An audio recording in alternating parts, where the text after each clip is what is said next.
The following program is sponsored by The Greek, Ely's Radio Shack dealer at 570 Altman in downtown Ely, and brought to you as a public service by Georgetown Media in Ely, Nevada. Special White Pine County Commission meeting and budget workshop. Public comment, April 1st, 2020. Good morning and welcome to the special Wednesday, April 1st County Commission meeting on the budget workshop. And even we follow please the pledge. I pledge allegiance to the flag of the United States of America and to the republic for which it stands, one nation, under God, indivisible, with liberty and justice for all. Okay, as per norm, we'll take this first moment of silence or meditation, whatever you want.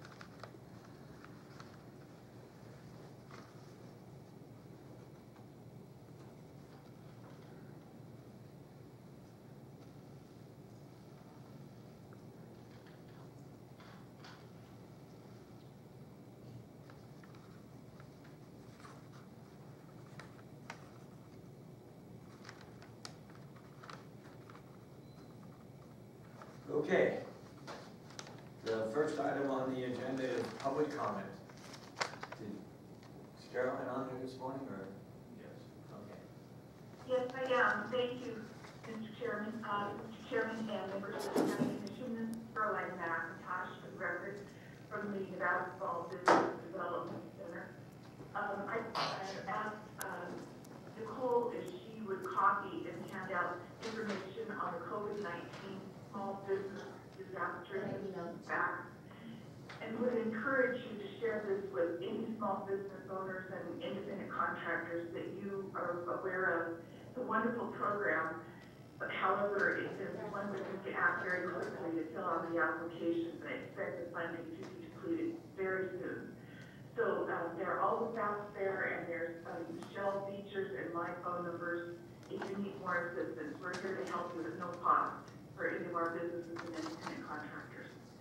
And then secondly, I just want to thank you for your continued support and previous support for the Nevada Main Street project. We're looking forward to another good year, and we can access money and grants that cities and counties cannot, and we leverage the money that we receive. So thank you again. Okay, thank you. Thank you. Thank you. Any other public comment on the phone? No, sir. George, you have any? No, nothing. I do, but you asked for the phone, so I wasn't sure what you wanted to do. No, I asked if there's anybody else on there, and he said no. Okay. So, you're up. Looks like Kyle is trying to talk. Kyle? Oh. You got it, Mike?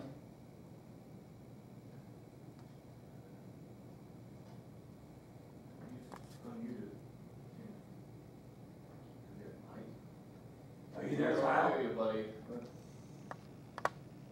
Text him and tell him he can't hear. Tell him to send smoke signals and we'll figure it out later.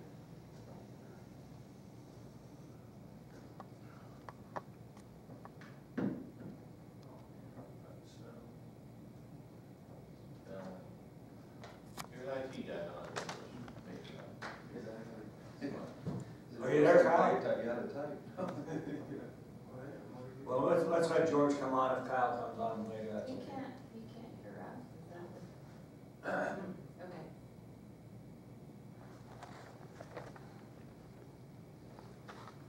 Come on up, George. We'll do you right now. Okay, thank you.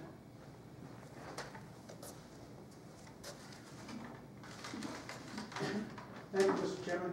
Mr. Chairman, I want to remind the Commission that I've yet to see anything regarding the Victims Fund. The county has yet to give me compensation for the damage to my property at 622 High Street. I have not been notified of any pending hearing. I pay thousands in taxes to the county, and I want equal protection under the law. You have yet to refund me for the county business license that I and others have paid when you terminated the requirement before collecting from all businesses. We all pay or no one pays. At your last meeting held on March 25th, 2020, you gave away over $1,000 in golf revenue fees. Previously, you gave 1% of the room tax that was for the swimming pool to the golf course. Why? Because they need the money. You've got to stop giving friends and family considerations that are not given to all citizens and taxpayers. No selective enforcement, Mr. Chairman. Mr. Chairman, your sound system needs an upgrade. They make mic stands, goosenecks. All you commissioners should have a microphone so that you can speak in and everyone can hear you clearly. You have a partial sound system, but that's not going to be good enough. Mr. Chairman, at your March 25th meeting, I asked if the community choir received a building permit for the Centennial building. I asked if you noticed the sheet black plastic sheeting that covers 3/4 of the roof. I don't think that's the code. Doesn't that give you a sense of pride in this community? Did the building inspector ever make it back from Eureka with his wife in the city-county vehicle that I reported to you back on September of 2019? Did you put out an APB on it? Does the county have some kind of regulation that will not allow ethnic minorities, naturalized citizens, veterans, those with disabilities, or senior citizens from conducting business as others do or are allowed to do? How many discrepancies do I have to bring before you in order for you to act?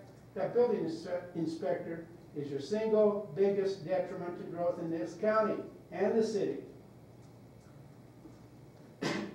Mr. Chairman, the county needs to put on hold all construction contemplated for the proposed new courthouse and jail expansion.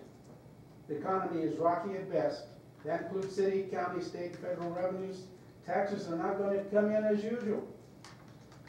The COVID-19 epidemic is affecting more areas, more people all the time. On the Reno news, previously I reported the Lake Tahoe community is telling visitors to stay home, especially those from California. Lake Tahoe officials stated that they have a small hospital and they fear that they will be overwhelmed by those fleeing California in particular.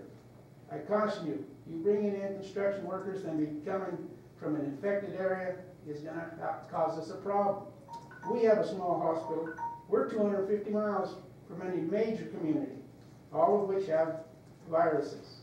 On the Las Vegas channel this morning, they shut down one construction project, and the other one they simply sent the worker home.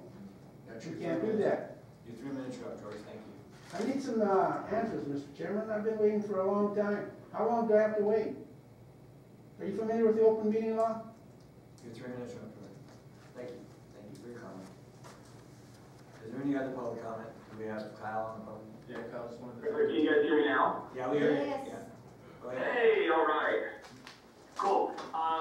Well, thank you for hearing me. I won't be as long-winded as last week. I just wanted to thank you guys again for hearing all the stuff about Main Street last week.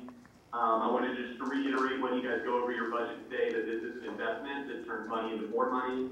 And that investment is not just for Ely's Main Street, but it's for all the Main Streets in the entire county. So as this program continues to grow, you're going to see the benefits in Baker, in McGill, in Root, in Lund, Ely just being the economic center as the flagship of this program. I won't go into the details of every project that we've accomplished or accomplishments to come, but you'll see there's many in the branding and marketing, beautification of the downtown, new events, business recruiting, incentive programs for building owners, as well as signage in and out of the downtown, as well as the community outreach. So again, I feel like this is a great program. It acts as a buffer to kind of manage the wants and needs of the community and take a lot of stuff off of your guys' plate, so you can focus on more important things at hand. Just for us as the Main Street Committee is we're working hard to manage your money well. So again, thank you for your consideration and your support.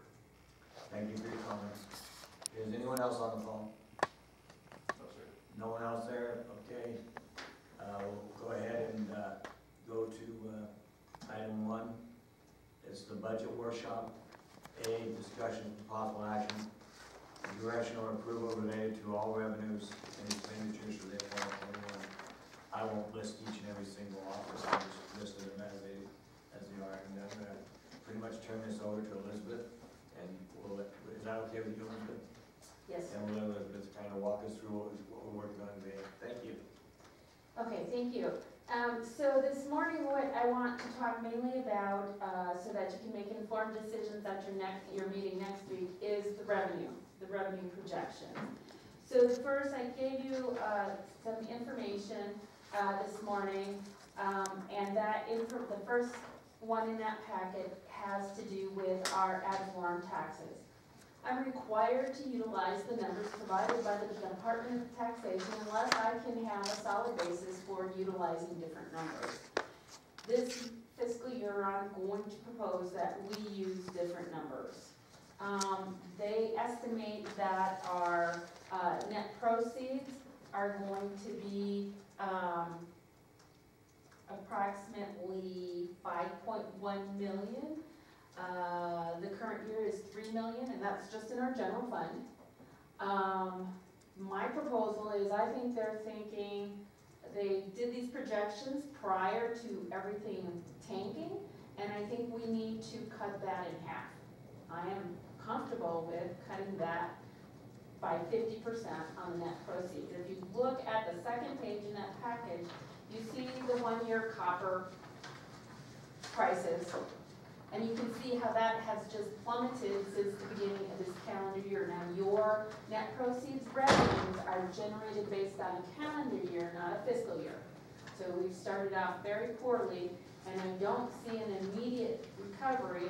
It's stabilized between 215 and 220 at this point, but I'm not good. I'm not hopeful that we're going to see a recovery to bring them back up within the next 6 months anyway, and that will completely adversely, 75% of the calendar year that this is based upon is not going to be doing well. So that is my proposal for net proceeds. Now, as far as your secured or your real property and your unsecured or your personal property, I'm not proposing any changes to those. I don't see that the value of properties is going to change between what's already been assessed and the time we issue those tax bills and the expected payments. However, I do see those projections for net proceeds of minerals changing drastically. Which one of the two do we receive? Is there a breakdown, copper, gold, which one pays the most? That is some tightly held information because it's proprietary, especially in a small area like this where it's very easy to identify what you're talking about when you're talking about copper versus gold versus that type of thing.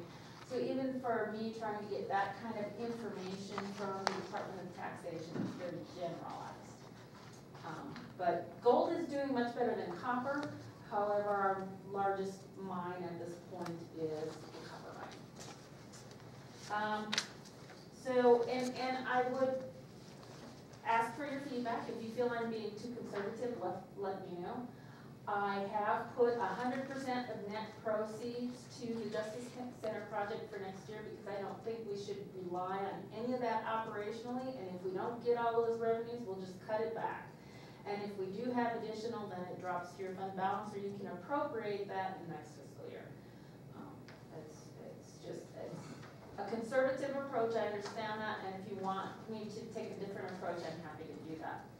The other revenue projection that I have concerns about has to do with your consolidated tax, which is based on sales. So if we look at the third page in that first packet that I gave you, it's proposed adjustment to consolidated tax.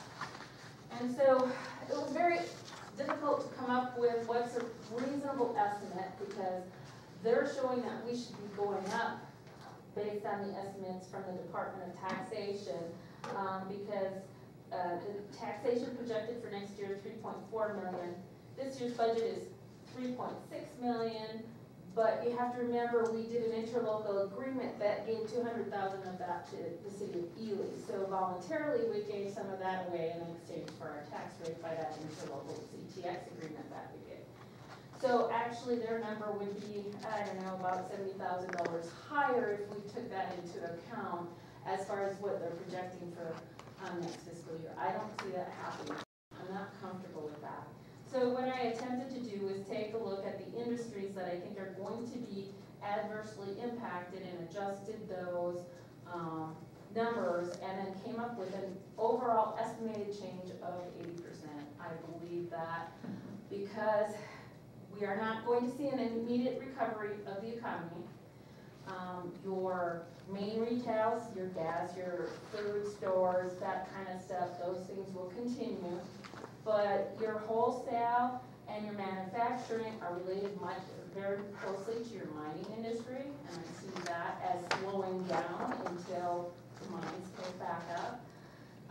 And so my proposal, based on looking at that and doing an analysis, is that we reduce the projection by 80%, or to 80% by 20%. So that we are actually looking at a proposed budget of 2.7 million instead of the taxation projected of 3.4 million. Again, this is conservative. You know me as your conservative finance officer. I mean, that's how I approach things, and if you think I'm being too conservative, I'm willing to entertain that discussion. But I just feel like I would rather be conservative. We do have adequate fund balance to cover what's being requested at this point. I just don't want to paint a picture that I don't believe is realistic. And I do believe we are going to see impacts to both those net proceeds and the consolidated tax. I don't know that you're too conservative. I think you might not be conservative enough, because the longer this goes on, the worse it's going to be. So at 80%, based on how it's been going, I think that we're trying to get a budget for next year, and for this year coming up, and we're looking at 80%. I think we could become short of that, my opinion. But this isn't good, and we're not getting any sales, and restaurants are closed, bars are closed, all these sources that we receive revenue from, we're getting zero. And it's going to continue that way at least for 30 more days, according to, so you're looking at well into the first part of May. We're at 80%. Your projection, or your conservative projection, is 80%, but as we go into the budget today, maybe that is not conservative enough. That's my opinion, but we can look at that as we go on, but I don't see this getting a lot better. My thinking along those lines, if I might just address that, is I believe that your biggest impacts are going to be within the first 90 days of this whole thing. I think we're going to see a ramp up over the next 6 to 8 weeks, and it's going to taper off, and then we're still going to be real slow, because when I talk to a healthcare professional, and we've heard about Dr. Bion talking about flattening the curve, and one of the things in doing that is that then what you create are waves. So as people start getting back into the community, they start opening, you have another wave. So I think you're going to see the worst of it by the end of this fiscal year, and I think we're going to see impacts to this fiscal year, and that's why I'm very happy that that declaration of emergency told the department heads to do only essential spending, because I think we need to tighten our belts this fiscal year because our revenues are going to go down. But I think in the upcoming fiscal year, I think we still need to be conservative, but I think we will start to see things opening back up. So that was my reasoning for not like cutting it into half or something, because I had those concerns as well. But my concern is we're going to come through this one. But without a vaccine out there, we could be facing this again next year. yes. We could see this happen and ramp back up again in the winter, and we may be going through these same exact steps and seeing these same impacts next year. And we don't know what those are going to do to us on the tail end of our fiscal year next year. And so, yeah, I think conservative is definitely the safe way to play. It's smart that we're not relying on net proceeds. That really gives us a decent cushion as long as net proceeds are there. My question, and forgive me if I'm just missing it here, what I just am looking for is not counting current fund balance. What is our net income versus expenses as budgeted now? Okay. So if you go back to the last packet of information, that will outline that information to you fund by fund. Okay, so, yes. If you look at that first row there, it talks to the general fund without including the $8 million we have for net proceeds mitigation. Okay. We have 4.5 more budgeted estimated ending fund balance for this year than 14.2 in revenues, 16.1 in budgeted expense. The calculated end without the 8 million would be 2.5, or a decrease of 1.9 based on current numbers, including these revenue projections that I just talked about. Perfect, thank you. The other thing I think we will see ourselves take a hit on is obviously we are in very secure investments pursuant to statute, but still, and Catherine, our treasurer, ladders or her investments so that is they are always constantly turning over. So as those higher yielding investments come due, she will be reinvesting at lower rates. So we will see that turnover as we continue in this downward cycle as far as what the markets are doing. We will see our investment revenues drop. I would caution against at this point you're going to see some unrealized gains because as the markets go down, we see unrealized gains. And that can artificially inflate your fund balance at the end of this fiscal year. And that's why I always tell you to set those aside and not really pay attention when we try and base our decisions on actual. But I do think we'll see some drops in our investment revenues as well. And the other thing that's going to happen, that's going to cause those to drop, obviously, as we go ahead and start into the major capital projects we have going on, we'll have less money to invest. So it's kind of a dual hit on investment growth. So Elizabeth, so you think the net proceeds will be? The overall is 2.5 million. This has been a Georgetown production. George Chachis reporting.